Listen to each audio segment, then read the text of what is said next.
कभी कभी मंशा हमारी अच्छी होती है, काम गलत हो जाता है। कभी कभी मंशा बुरी होती है, काम अच्छा हो जाता है। हमने बचपन में एक चुटकुला सुना बड़ा अच्छा सा, जो मंशा के बारे में था कि एक आदमी किसी का मर्डर करना चाहता था। रात को 3 बजे चाकू लेके उसके रूम में घुसा। वो सो रहा था, उसके पास गया दबे पांव और आंख बंद करके 10-20 चाकू जो मारे तो भागा वहां से, खिड़की से भाग गया।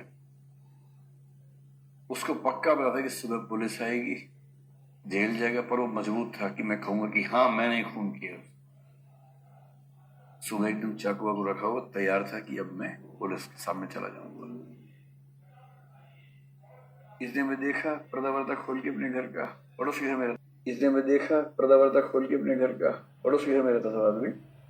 कोई आया ही नहीं, कोई दुखी नहीं मना रहा। फिर इसकी पत्नी ने कहा पता नहीं कल रात को क्या हुआ पड़ोसी के घर में। कोई गया, उनके 3-4 तकिए में रुई निकाल के आ गया सारी। और भाभी जी परेशान थे, रुई निकलवानी थी, बड़ा खर्चा होने वाला था, फ्री में कोई निकाल के चला गया। बड़े खुश है, कोई बड़ा पुण्य आत्मा। उन्होंने भगवान से प्रार्थना की थी कि इन तकियों की रुई कोई निकाल दे, अगर मैं निकाल नहीं पा रही हूँ, हाथ में दर्द है। वो तब से कह रही कि सेंटा क्लॉज आया था, रुई निकाल के दे गया है। तब इसको समझ में आया कि वो जिस कमरे में गया वो कमरा उसका था नहीं, और उस कमरे में 3 तकिए रखे थे, उनके ऊपर रजाई थी। उसको लोग अंदर भाई साहब ने 20-30 चाकू मारे, सारी रुई बाहर निकाल दी। रुई निकलवानी थी उनको, काम सस्ता हो गया उनका, फ्री में हो गया। अब इस व्यक्ति को पुरस्कार मिलना चाहिए या सुताई होनी चाहिए इसकी सुताई होनी, क्योंकि इस कमर की नीयत तो हत्या करने की थी।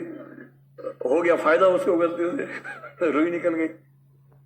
तो ऐसा हो सकता है कि आप बहुत गंदी नीयत के साथ कुछ करना चाहें और बाई मिस्टेक आपसे कुछ अच्छा हो गया, ये तो हो सकता है।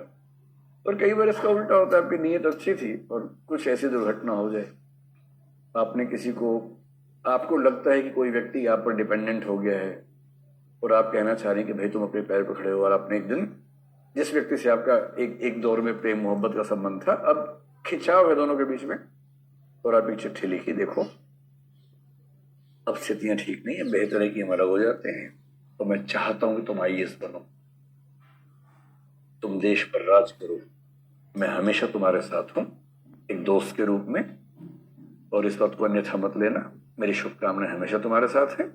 स्वतंत्र व्यक्ति की तरह आगे बढ़ो और ये इमोशंस का ओवरलोड लेकर पीछे मत हटो, शुभकामनाएं, ऐसे करके भेजा। अच्छा सा, आपकी नीयत बहुत अच्छी है कि ये व्यक्ति परेशान न रहे, आगे बढ़े। ठीक है, एक संबंध था, नहीं चल पाया, कोई बात नहीं, कम से कम इसका जीवन आगे तो बढ़े।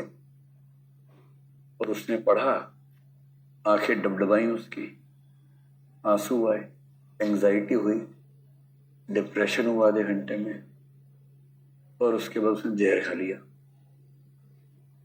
और आप सुबह इस भाव से बुके लेके जा रहे थे कि ठीक लग रहा है ना, तो जैसे ही पहुंचे देखा बाहर भीड़ लगी हुई है और सब रो रहे हैं कि पता नहीं किसने क्या लिख के भेजा रात को इसको, पता नहीं कौन हत्यारा है, ढूंढ रहे उस हत्यारे को। आप कहते पता नहीं कौन, भाग लिए वहां से कि, तो आपकी नीयत तो ठीक थी, पर सामने वाला उस चीज को नहीं झेल पाया और उसने एक ऐसा स्टेप ले लिया। अब इसमें आप कहां से रिस्पॉन्सिबल हो गए? इसलिए जरूरी है ये समझना कि जो कृत्य हुआ, क्या उसके पीछे वही मंशा थी या कुछ और मंशा थी।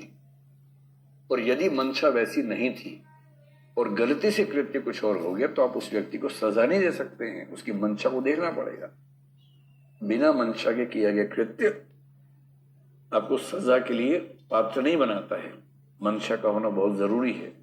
कानून की भाषा में मेंस रिया बोलते हैं, मेंस रिया। अगर मेंस रिया नहीं है तो किसी को हम सजा नहीं दे सकते। अब कृत्य के समय की परिस्थितियां,